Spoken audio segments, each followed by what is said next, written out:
ಅಯ್ಯಂಗಾರ್ ಪುಳಿಯೋಗರೆ ಹಾಗೆ MTR ಪುಳಿಯೋಗರೆ ನೀವೇನಾದರೂ ಮಾಡಿದರೆ ನಾನು ಇವತ್ತಿನ ವಿಡಿಯೋದಲ್ಲಿ ತೋರಿಸ್ತೀರಾ ಅಂತ GRB ಪುಳಿಯೋಗರೆನ ಒಂದು ಸಲ ಈ ವಿಧಾನದಲ್ಲಿ ಟ್ರೈ ಮಾಡಿ. ತುಂಬ ಸಿಂಪಲ್ ಹಾಗೆ ತುಂಬ ರುಚಿಯಾಗಿರುತ್ತೆ ಕೂಡ. ವಿಡಿಯೋ ಸ್ಟಾರ್ಟ್ ಮಾಡೋಣ ಬನ್ನಿ. ಮೊದಲಿಗೆ ನಾನಿಲ್ಲಿ ಒಂದು ಪಾತ್ರೆಯಲ್ಲಿ ಎಣ್ಣೆನ ಹಾಕ್ಕೊತಾ ಇದ್ದೀನಿ. ಪುಳಿಯೋಗರೆಗೆ ಸ್ವಲ್ಪ ಎಣ್ಣೆ ಜಾಸ್ತಿನೇ ಬೇಕಾಗುತ್ತೆ, ಹಾಗಾಗಿ ಸ್ವಲ್ಪ ನಾನು ಒಂದು 5 ಸ್ಪೂನಷ್ಟು ಎಣ್ಣೆನ ಹಾಕ್ಕೊತಾ ಇದ್ದೀನಿ. ದೊಡ್ಡ ಸ್ಪೂನಲ್ಲಿ ಹಾಕ್ಕೊತಾ ಇದ್ದೀನಿ, ಯಾಕಂದರೆ ನಾವು ಅನ್ನ ಕಲಿಸ್ಕೊಳ್ಳುವಾಗ ಎಣ್ಣೆ ಐಟಮ್ಸ್ ಸ್ವಲ್ಪ ಜಾಸ್ತಿ ಬೇಕಾಗುತ್ತೆ. ಎಣ್ಣೆ ಹಾಕ್ಕೊಂಡ್ಮೇಲೆ 1 ಸ್ಪೂನಷ್ಟು ಸಾಸಿವೆನ ಹಾಕ್ಕೊಳ್ತಾ ಇದ್ದೀನಿ. ಜೊತೆಗೆ ಕಡಲೆ ಬೀಜನ ಹಾಕ್ಕೊತಾ ಇದ್ದೀನಿ. ಕಡಲೆ ಬೀಜ ಇಷ್ಟಪಡೋರು ಸ್ವಲ್ಪ ಅಂದರೆ ಇನ್ನೂ ಸ್ವಲ್ಪ ಹೆಚ್ಚಿಗೆ ಹಾಕ್ಕೊಬೋದು. ನಾನು ಇವತ್ತಿನ ವಿಡಿಯೋದಲ್ಲಿ 2 ಪ್ಯಾಕ್ GRB ಪುಳಿಯೋಗರೆನ ಉಪಯೋಗಿಸಿ ಪುಳಿಯೋಗರೆ ಹೇಗೆ ಮಾಡೋದು ಅಂತ ತೋರಿಸ್ಕೊಡ್ತಾ ಇದ್ದೀನಿ. ಸೊ 2 ಪ್ಯಾಕ್ ಪುಳಿಯೋಗರೆ ಎಷ್ಟೆಷ್ಟು ಐಟಮ್ಸ್ ಬೇಕೋ ಅಷ್ಟನ್ನು ಮಾತ್ರ ಹಾಕ್ಕೊತಾ ಇದ್ದೀನಿ. ಕಡಲೆ ಬೀಜ ಸ್ವಲ್ಪ ಒಂದು ನಿಮಿಷ ಫ್ರೈ ಆದಮೇಲೆ 1 ಸ್ಪೂನು ಕಡಲೆಬೇಳೆ, 1 ಸ್ಪೂನು ಉದ್ದಿನಬೇಳೆನ ಹಾಕಿ ಫ್ರೈ ಮಾಡ್ಕೊಳ್ಳೋಣ. ನೀವು ಪುಳಿಯೋಗರೆ ಮಾಡುವಾಗ ಉದ್ದಿನಬೇಳೆನೂ ಹಾಕ್ಕೊಳ್ಳಿ, ತುಂಬ ಚೆನ್ನಾಗಿ ಬರುತ್ತೆ. ಕರಿಬೇವಿನ ಸೊಪ್ಪು ಹಾಕ್ಕೊಳ್ತಾ ಇದ್ದೀನಿ. ಜೊತೆಗೆ ಒಣಮೆಣ್ಸಿನ್ಕಾಯಿನ ಹಾಕ್ಕೊಳ್ತಾ ಇದ್ದೀನಿ. ನೀವು ಬ್ಯಾಡಗಿ ಮೆಣಸಿನ್ಕಾಯಿ ಕೂಡ ಹಾಕ್ಕೋಬೋದು.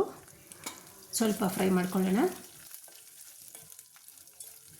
ಒಣಮೆಣ್ಸಿನ್ಕಾಯಿ ಮತ್ತು ಕರಿಬೇವಿನ ಸೊಪ್ಪು ಫ್ರೈ ಆದಮೇಲೆ ಹುಣಸೆ ಹಣ್ಣಿನ ರಸ ಹಾಕ್ಕೊತಾ ಇದ್ದೀನಿ. ನಾನು ಒಂದು ಅರ್ಧ ಬೌಲಷ್ಟು ಹುಣಸೆ ಹಣ್ಣಿನ ರಸ ಹಾಕ್ಕೊಂಡಿದ್ದೀನಿ. ಹುಣಸೆ ಹಣ್ಣಿನ ರಸ ಹಾಕಿದ್ಮೇಲೆ 1 ನಿಮಿಷದಷ್ಟು ಬೆಂದ ಮೇಲೆ ಸ್ವಲ್ಪ ಉಪ್ಪು ಹಾಕ್ಕೊಳ್ಳೋಣ. ರುಚಿಗೆ ತಕ್ಕಷ್ಟು ಉಪ್ಪು ಹಾಕ್ಕೊಳ್ಳೋಣ.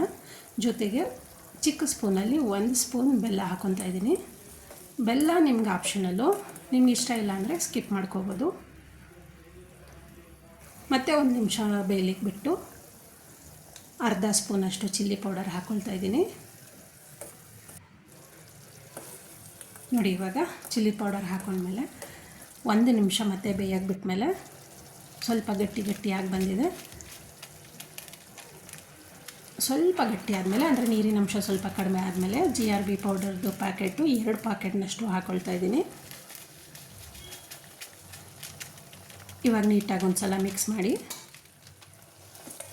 ಮಾಡ್ತಾನೆ ಸ್ಟವ್ ಆಫ್ ಮಾಡ್ಕೊಬೇಕಾಗುತ್ತೆ. ಅಂದರೆ ಒಂದು ಅರ್ಧ ನಿಮಿಷ ಮಿಕ್ಸ್ ಮಾಡಿಕೊಂಡ್ರೆ ಸಾಕು. ನೀವು ಪುಳಿಯೋಗರೆ ಪ್ಯಾಕೆಟ್ ಪೌಡರ್ನ ಹಾಕಿದ್ಮೇಲೆ ಜಾಸ್ತಿ ಬೇಯಿಸೋಕೆ ಹೋಗ್ಬಿಡಿ, ಅದು ಸ್ವಲ್ಪ ಸೀದಂಗೆ ಆಗಿಬಿಡುತ್ತೆ. ಅರ್ಧ ನಿಮಿಷ ಮಿಕ್ಸ್ ಮಾಡ್ಕೊಂಡ್ಮೇಲೆ ತಕ್ಷಣ ಸ್ಟವ್ ಆಫ್ ಮಾಡಿ ಆರಾಕ್ಬಿಡಿ. ನೋಡಿ, ಕರೆಕ್ಟಾಗಿ ಘಮ ಫ್ಲೇವರು, ತುಂಬ ಸ್ಮೆಲ್ ಬರ್ತಾಯಿದೆ, ಘಮ ಅಂತ ಬರ್ತಾಯಿದೆ. ನೀವು ಒಂದು ಸಲ ಟ್ರೈ ಮಾಡಿ. ಸೇಮ್ ದೇವಸ್ಥಾನಗಳಲ್ಲಿ ಏನು ಟೇಸ್ಟ್ ಬರುತ್ತೆ ಅದೇ ಟೇಸ್ಟ್ ಬರುತ್ತೆ. ಇವಾಗ ಅನ್ನನ ಆರಾಕ್ಬಿಟ್ಟು ಮಿಕ್ಸ್ ಮಾಡ್ಕೊಂಡು ಕಲಿಸ್ತಾ ಇದ್ದೀನಿ. ಬೆಳಗಿನ ಟೈಮ್ ಅಥವಾ ನಿಮ್ಗೆ ಬೆಳಗ್ಗೆ ಟೈಮ್ ಮಾಡೋಕ್ಕಾಗಿಲ್ಲ ಅಂದರೆ ನೀವು ರಾತ್ರಿಯೇ ಈ ಥರ ಪುಳಿಯೋಗರೆ ಗೊಜ್ಜು ಮಾಡಿಟ್ಬಿಟ್ಟು ಬೆಳಗ್ಗೆ ಎದ್ದ ತಕ್ಷಣ ರೈಸ್ ಮಾಡಿಕೊಂಡ್ರು ಪಟ ಅಂತ ಪುಳಿಯೋಗರೆ ತಿಂಡಿ ರೆಡಿ ಆಗಿಬಿಡುತ್ತೆ. ಹಾಗೆಯೇ ಲಂಚ್ ಬಾಕ್ಸ್ಗೂ ತೊಗೊಂಡು ಹೋಗ್ಬೋದು. ಮತ್ತು ನೀವೇನಾದರೂ ಹೊರಗಡೆ ಟ್ರಾವೆಲ್ ಮಾಡುವಾಗ ಸ್ವಲ್ಪ ಏನೋ ಊಟ ಬೇಕು ಬಾಕ್ಸ್ಗೆ ಅಂತ ಅಂದರೆ ಇದನ್ನು ಪಟ್ ಅಂತ ಮಾಡಿಕೊಂಡು ರೆಡಿ ಮಾಡ್ಕೊಂಬಿಡ್ಬೋದು. ಫ್ರೆಂಡ್ಸ್, ಇವತ್ತಿನ ವಿಡಿಯೋ ನಿಮ್ಗೆ ಇಷ್ಟ ಆಗಿದೆ, ಪ್ಲೀಸ್ ಲೈಕ್ ಮಾಡಿ, ಶೇರ್ ಮಾಡಿ, ಸಬ್ಸ್ಕ್ರೈಬ್ ಮಾಡಿ. ಹಾಗೆ ನಿಮ್ಮ ಸ್ನೇಹಿತರಿಗೆ, ಫ್ಯಾಮಿಲಿ ಮೆಂಬರ್ಸ್ಗೆ ಈ ವಿಡಿಯೋನ ಶೇರ್ ಮಾಡಿ. ಮತ್ತೆ ಮುಂದಿನ ವಿಡಿಯೋದಲ್ಲಿ ಸಿಗೋಣ. Thank you.